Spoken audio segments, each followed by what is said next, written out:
Hi, it's Hannah with WTI. Do you have puffy bags under your eyes? Are you getting some wrinkles like I am? Well, this eye serum has really helped, and it feels so good when I put it on.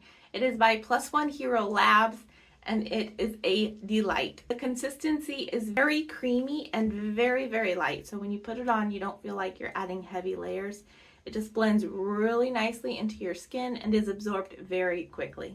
This is a video before I started using this, and this is a video after I have been using it. And I feel like there is a difference. So my puffiness is a little bit less. My wrinkles are a little bit less defined. So I am thrilled with using this.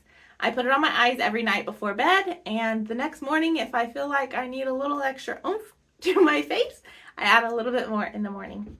This will last a long time because a little bit goes a really long way. It blends in so smoothly.